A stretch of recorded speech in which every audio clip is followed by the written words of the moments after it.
e confiou no Senhor. O que mais nós devemos fazer e precisamos é confiar em Deus, confiar na força do poder de Deus. Olha só, irmãos, o que estava acontecendo nesta época? Israel estava dividida, era um reino dividido. Primeiro é preciso entender que a nação de Israel, a qual Deus tirou do Egito e colocou numa terra prometida, eles se dividiram em dois reinos, reino do norte e reino do sul. No reino do sul reinava a tribo de Judá, e no reino do norte reinava as outras 10 tribos, a qual se rebelaram contra Deus. E agora, irmãos, esse rei Acabe, o que aconteceu com ele? Ele se casou com uma mulher estrangeira, filha de um rei. E ele também, o que ele fez? Casando com alguém que não era da fé dele, que não comungava com o mesmo Deus, que não servia ao mesmo Deus.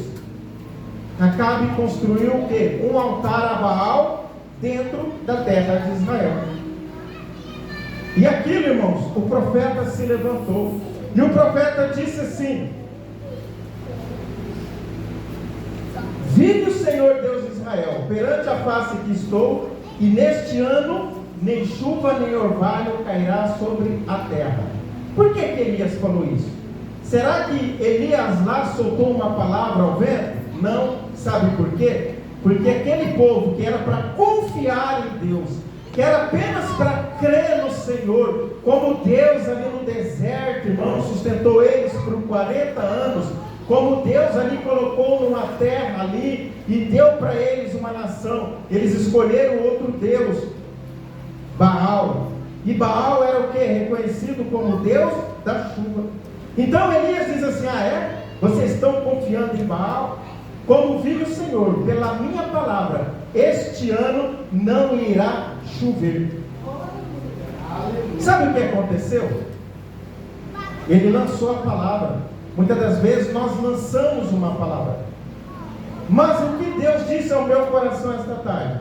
Você está preparado para suportar as consequências que irá trazer o teu ministério? Porque cada ministério que você tem, ele traz uma consequência. Você está preparado? Porque, irmãos, não estamos dizendo só de coisas pesadas ou afrontas. Mas veja só, muitas das vezes, irmão, nós oramos assim: Deus, me usa. Senhor, eu aqui estou na tua presença. Senhor, me usa segundo a tua vontade. Mas você está preparado para aguentar ou suportar as consequências de ter um ministério? Não é fácil, irmãos. Não é fácil. Você ter que abrir mão praticamente da sua vida para viver para as pessoas, porque é isso que você vai fazer. Elias, irmãos, lançou uma palavra e Deus disse assim para Elias: olha, você falou isso aí, mas agora eu vou te dizer uma coisa: sai e vai para o ribeiro de Querite e se esconde lá. Sabe o que é mais lindo? Que o homem de Deus, ele ouve a voz de Deus. Elias poderia ter tido esposa, poderia ter filhos, poderia ter um cargo, poderia ter uma profissão ali paralela para se sustentar, mas Elias largou tudo e foi obedecer a voz de Deus e foi para o Querite. Para o quê? Para se esconder, para se proteger. E Deus diz assim: eu vou enviar os corvos para te alimentar. De manhã ele vai me levar para você pão e carne, e durante a noite também. Olha como que é bom viver na dependência de Deus. O alimento não falta. E eu não estou dizendo só do alimento físico, mas também do alimento espiritual, porque muitas das vezes também falta o alimento físico na nossa mesa. Os irmãos sabem que muitas das vezes, irmãos, tem pessoas que não têm ainda como se sustentar, mas eles vivem na dependência de Deus. Sabe, meus queridos, o que eu acho lindo nessa passagem? Que o ribeiro de Querite, um córgo, ele era afluente do Rio Jordão. E Deus diz assim, vai para o Querite, que está o quê? Na frente do Rio Jordão. E aconteceu, irmãos, o quê? que o rio, o corvo secou. E quando seca, irmãos, as coisas na nossa vida, muitas das vezes vem a dúvida, muitas das vezes nos bate a incerteza. Será que é isso mesmo que Deus quer? Será que é dessa forma mesmo? Será que eu não estou fazendo algo errado? Será que eu não estou em pecado? Será que não tem alguma mancha na minha vida? Mas o ribeiro secou. Deus poderia ter dito assim para Elias: Elias, não vai para o Querite não, porque o Querite é apenas um cordinho de água, é apenas um filete, mas vai para o Jordão, porque o Jordão é um grande rio. O rio Jordão, ele nasce lá nas montanhas, ele vem descendo, depois ele se transforma num grande lago, que é o mar da Galileia, e ele continua descendo e ele deságua no Mar Morto. E ele nunca seca. Mas o rio secou. E agora, irmãos, secou a fonte de água. Quantas das vezes nós entramos em desespero, quando muitas das vezes falta algo para nós? Eu não vou dizer só de alimento, não. Muitas das vezes falta o quê? Falta paz, falta tranquilidade. 3 anos e meio de seca. O que se está em Israel? Uma crise. Uma crise. Quem aqui nunca passou por crise? Nós ainda passamos por crise. Uma crise, ela pode ser mundial, ela pode ser nacional, ela pode ser local e ela pode ser pessoal. Uma crise pode atingir 4 áreas da sociedade. Em 2020, quando essa igreja foi aberta não numa crise nacional, local ou pessoal, mas diante de uma crise mundial. Essa igreja foi aberta quando nós estávamos em plena pandemia. Enquanto as igrejas estavam fechando as portas, nós estávamos abrindo as portas. Eu lembro que nós abrimos a porta, aí veio o decreto, nós tivemos que fechar. Quando abriu, abrimos de novo. Enquanto todos paravam, nós íamos contra a maré. Nós somos uma igreja que não nasceu no Egito e foi para o deserto. Nós somos uma igreja que já nasceu no deserto. Aleluia. É por isso que nós muitas das vezes não nos preocupamos com o ribeiro de Querite seca. Quando falta pão, quando falta carne, não. Sabe por quê? Porque nós devemos aprender a viver na dependência do Senhor. Sabe, irmãos, tem muitas coisas que acontecem na igreja que muitas das vezes nem todo mundo sabe, mas você participa. Muitas das vezes, irmão, você não sabe, mas a sua oferta, o seu dízimo, o alimento que você traz aqui tem sustentado famílias que muitas das vezes não tem o pão e não tem a carne, não tem nem o arroz e o óleo. Está aqui o nosso irmão presbítero Messias, que trabalha lá no mercado. Às vezes o desespero é tão grande que as pessoas me ligam: pastor, olha pastor, não tem nada, mas não tem nada para o almoço, e eu estou lá no trabalho, eu não posso sair, e eu falo assim: mas você pode ir lá buscar no mercado? Eu vou, mas como que eu vou chegar lá? Deixa que Deus vai preparar. Eu ligo para o presbítero Messias, falo: Messias, manda aí o seu pix para mim que eu já vou liberar uma cesta básica. A pessoa vai lá e busca. Eu nunca contei isso, estou contando porque ele está aqui dando esse testemunho. E somos nós que muitas das vezes somos o quê? Os corvos que Deus envia para alimentar os obreiros de Deus. Sabe, irmãos, porque muitas das vezes nós viemos da igreja e saímos vazios. Às vezes nós viemos na igreja e o grupo de louvor louva, o irmão tem oportunidade, o outro dá um testemunho, o outro dá uma palavra, aí o pastor começa a pregar, se esguela todo, some a voz, acaba tudo e você vai embora e fala assim: não aconteceu nada comigo, eu entrei lá e saí do mesmo jeito. Sabe por quê? Porque muitas das vezes Deus vai mandar um corvo para trazer o alimento para você, e você, em vez de olhar para a palavra, você olha para o corvo. Se você olhar para quem está pregando, irmão, seja onde for, nós vamos continuar entrando vazio e saindo vazio, porque nós somos apenas homens. Mas a palavra é de Deus, é a palavra que transforma. Sabe, meus queridos amados irmãos, todas as vezes que uma palavra é dita por um homem de Deus, essa palavra tem poder. Essa palavra entra no seu ouvido e essa palavra transforma a sua alma.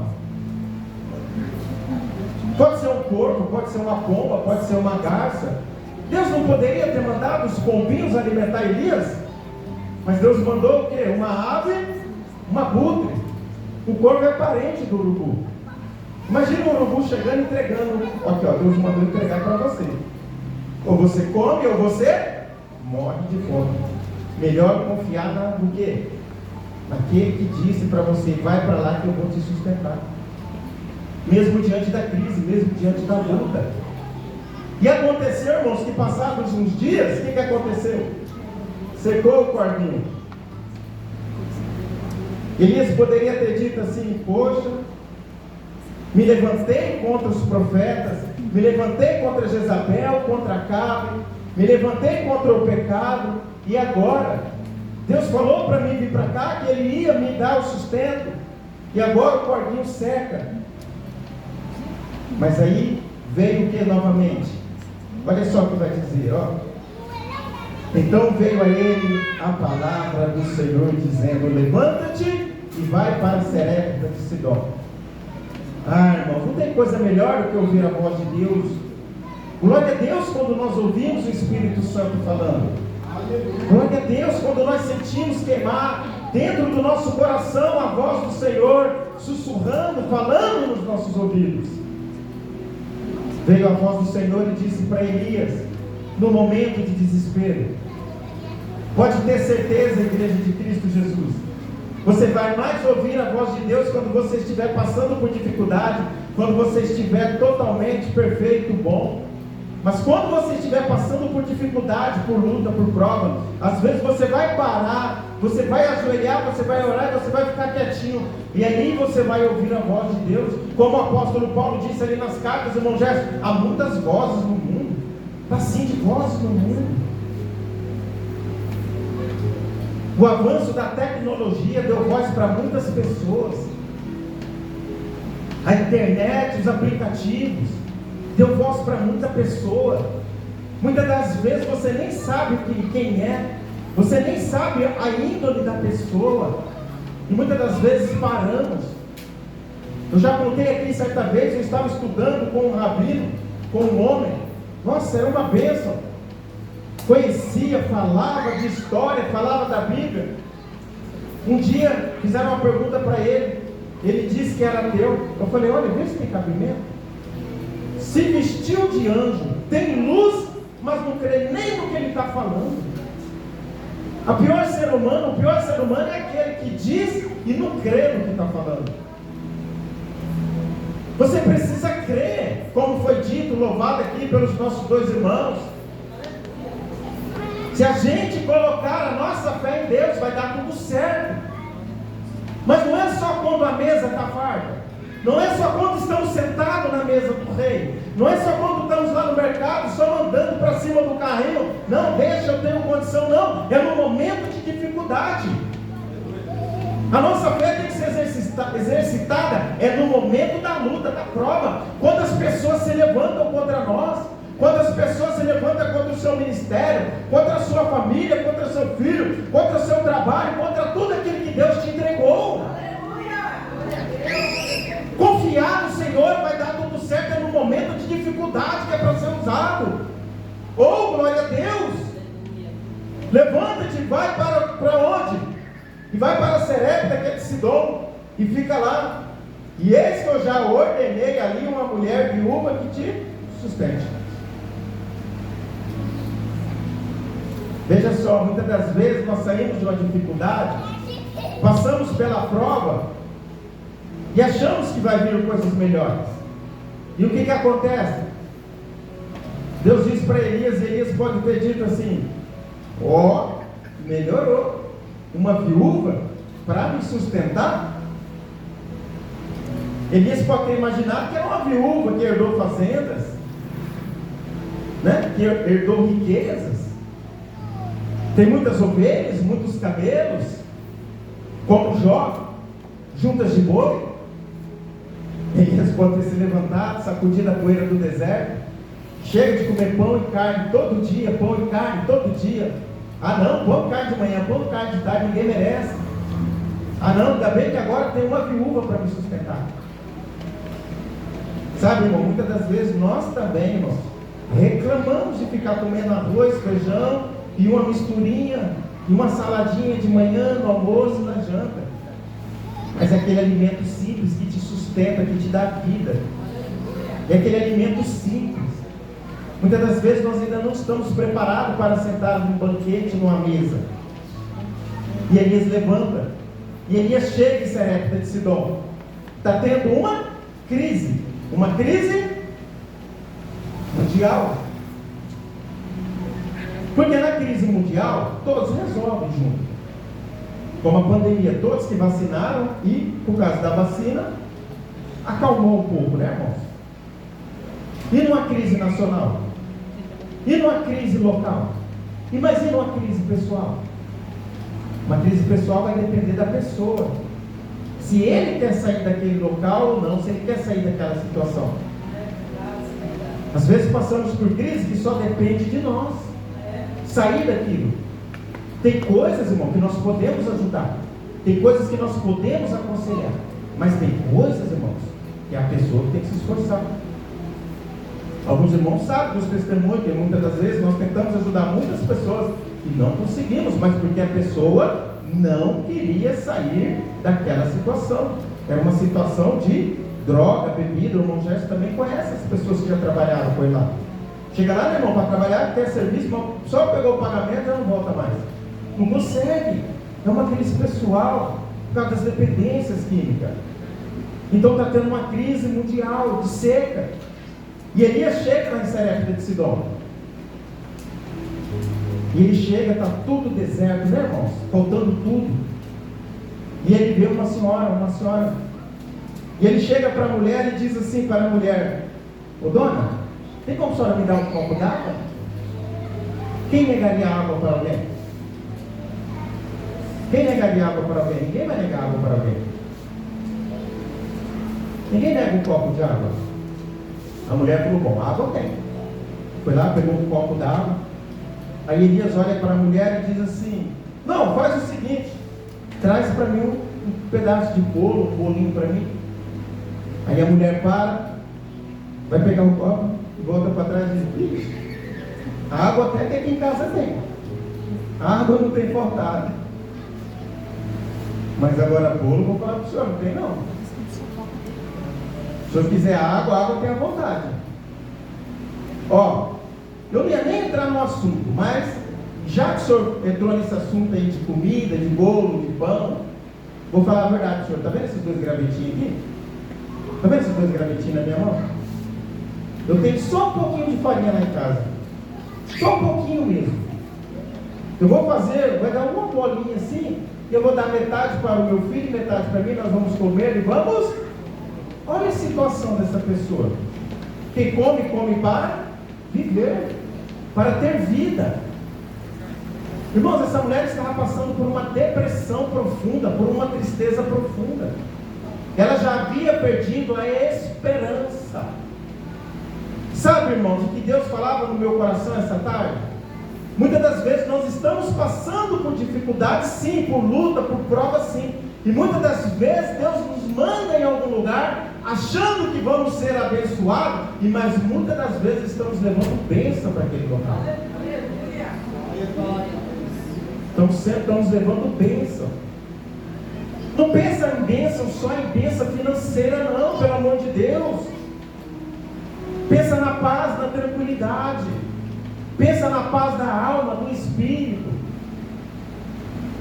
Irmãos, basta você começar a conversar com as pessoas, que você vê que as pessoas estão destroçadas espiritualmente.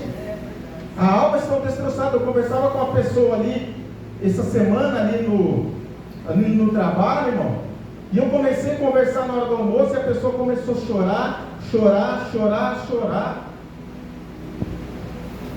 E eu falei: mas Senhor, o Senhor usa a gente nessa situação, Senhor. A mulher estava o quê? Completamente, irmãos, destroçada. Aí o profeta disse para ela: tá bom, você só tem isso aí, vai lá e faz e traz para mim. Vê se o senhor consegue entender isso aqui. Olha só, chega uma pessoa e fala assim para o irmão Gerson ou para algum irmão da igreja: presta atenção, tem como você falar para o pastor uma cesta básica para mim? Não? Tem como lá na igreja arrumar uma cesta básica para mim? Aí eu falo assim, irmão Gerson, quem é a pessoa? Ah, irmão, é um rapaz que começou a trabalhar lá e não tem nada na casa dele. Aí eu vou lá na casa dele, vejo a despensa dele, vejo que só tem um bifinho e uma conchinha de arroz, presbítero. Aí eu chego lá, né, vou me comover, como a gente se comove. Aí eu falo para ele, tem como você dar esse livro para mim? Quem tem essa fé? Será que nós temos fé a esse ponto? Será que eu tinha essa fé, irmãos?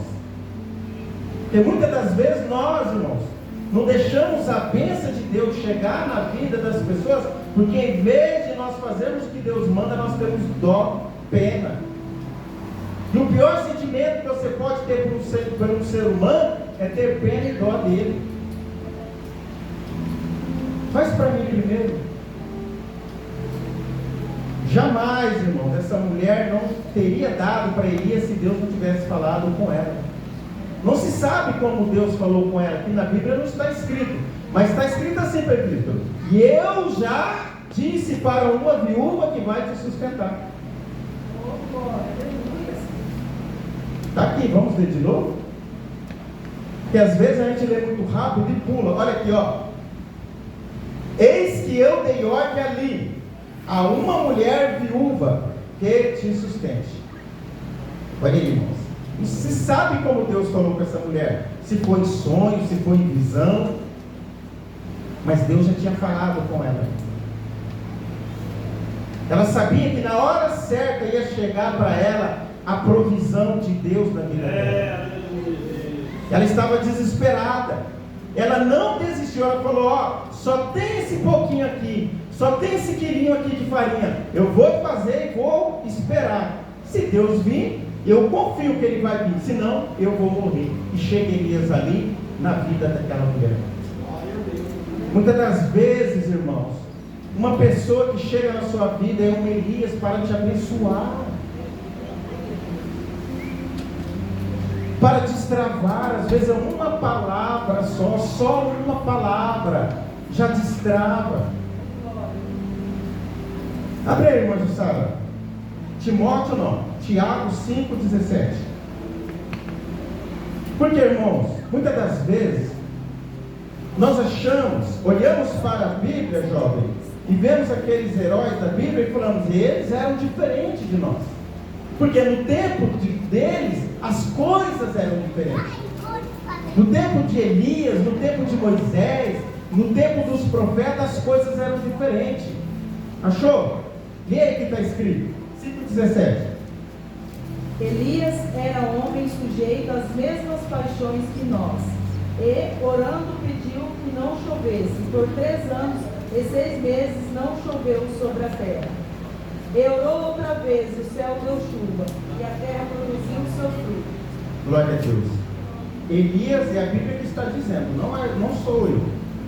Elias era homem como nós, sujeito às mesmas tentações, provações e luta. Só que qual era o diferencial de Elias? Qual era o diferencial de Moisés? Qual era o diferencial de Davi? Qual era o diferencial de Jó? Qual era o diferencial ali dos 13 ali que estão ali nos últimos livros da Bíblia? Qual era o diferencial de Isaías, Ezequias, Jeremias? Que eles oravam. Elias era homem sujeito como nós, só que ele orou. Se você decidir orar, já está de bom tamanho. Ah, não acontece nada na minha vida, mas você tem orado com que frequência? Com que frequência você tem dobrado os seus joelhos diante de Deus? Com que frequência você tem pedido, não ao juiz da terra, mas ao juiz do universo? Aleluia. É verdade. E Elias disse para aquela mulher, vai lá, faça para mim, porque não vai mais faltar farinha, não vai mais faltar óleo na sua casa, não vai mais faltar trigo, não vai faltar arroz, não vai faltar mais nada. Aleluia, Senhor. Aleluia, Deus. Numa crise, irmãos, no momento de crise, confiar em Deus, irmão, vai ser a única solução que vai nos manter de pé. E eu não estou dizendo de crise só financeira, não. Porque tem pessoas abastadas dos dinheiro, irmãos, gastando fortunas, milhões, para ter momentos de alegria e de prazer, e quando sai dali continua vazio. Quer um exemplo de uma notícia que eu ouvi essa noite? Vai ter um campeonato, parece que de motocross, onde as pessoas ficam pulando de moto de um morro no outro. Sabe quantos caminhões de terra, irmão Gerson, eles usaram para fazer o morro para eles pular? 800 caçambas de terra. Não é 8, é 800. Pegaram 800 caçambas de terra para fazer 2 morros. Imagina o custo que isso custou. Para quê? Para as pessoas irem lá, pagarem o ingresso, sentir um momento de prazer e depois viver o quê? Uma eternidade de tristeza na vida, na alma. Eu não estou dizendo só de ir para o inferno, eu estou dizendo de viver o inferno aqui na terra. Nós não podemos viver uma vida de inferno, nós temos que ter paz.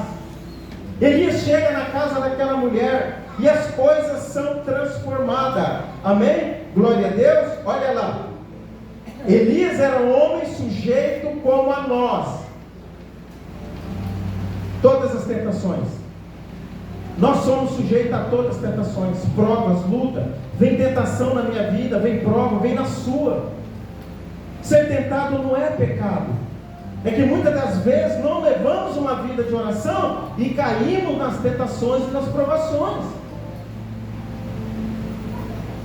Jesus disse assim para os discípulos ali no Getsemane: vigiai e orai para que não caiam em tentação. Vem as tentações, vem as lutas, vem as provas, mas nós vamos vencer no joelho, confiando em Deus, confiando na palavra de Deus, cultuando a Deus, adorando a Deus, vindo aqui se concentrando em Deus. Enquanto você está aí sentado, a palavra está sendo lançada no seu coração, a sua alma está sendo transformada. A crise momentânea, ela é passageira, mas a sua vida, ela não é momentânea e passageira, a sua vida é eterna com Deus. É melhor, irmãos, viver 30, 40, 70, 80 anos na dependência de Deus e viver uma eternidade com Ele, contemplando a face dEle. Trocar as coisas do mundo, trocar as coisas que tiram a nossa presença de Deus, para poder viver com Deus. Elias não se vendeu. Elias lutou contra um rei, contra uma rainha, lutou contra os profetas, porque ele sabia o que tinha guardado para ele. O que tinha guardado para ele era maior do que as coisas momentâneas. Tudo que nós conseguimos, lutamos aqui nessa terra, se corrompe, se destrói, aferruge. Muitas das vezes brigam por casa, brigam por carro, brigam por bens, e passa 2, 4, 5 anos e tudo aquilo já acabou, a ferrugem levou. Mas aquilo que Deus tem guardado para aqueles que são fiéis, aqueles que confiam em sua palavra, aqueles que confiam na sua justiça, aqueles que confiam na sua misericórdia, aqueles que confiam no seu amor, não se corrompem. Se você for amanhã cedo, segunda-feira, lá na loja, na garagem, comprar um carro zero, daqui a um mês ele não é mais zero, ele já é usado. Daqui a um ano então, daqui 5 anos, nem você quer mais ele. Mas o que Deus tem para te dar, quando Deus abrir ali, irmãos, as portas do tesouro, tudo aquilo que Deus vai te dar, vai passar 100, 200, 1000, 1 milhão, uma eternidade, e vai estar novinho do mesmo jeito, porque não vai se corromper. Só quem, irmãos, recebe um chamado de Deus para entender o que essa mulher fez, pegar a única coisa que ela tinha, irmã Alessandra, e dar para o profeta. O diabo hoje, irmão, ele tem colocado dúvida na população. É como o irmão Gerson diz, as pessoas desanimam. Por quê? Porque fica dando ouvido para a esquerda, para a direita, falar isso aqui, falar isso aqui ali, está esse movimento aqui. Nós temos que ouvir Deus. Ouvir quem? Jesus dizendo. Senão a gente desvia, irmãos. Senão a gente para na fé. É muita luta, é muita prova. E muitas das vezes, irmãos, a prova não é tão somente sua. Às vezes é o teu irmão que está passando por uma prova, por uma necessidade, e você não vai sossegar enquanto não chegar na casa dele pão e carne. Em nome do Senhor Jesus. Irmãos, vamos colocar de pé? Olha só, eu vou ler uma passagem aqui da Bíblia, depois nós vamos orar. Nós vamos orar. Olha só que passagem linda, ó. Fica lá.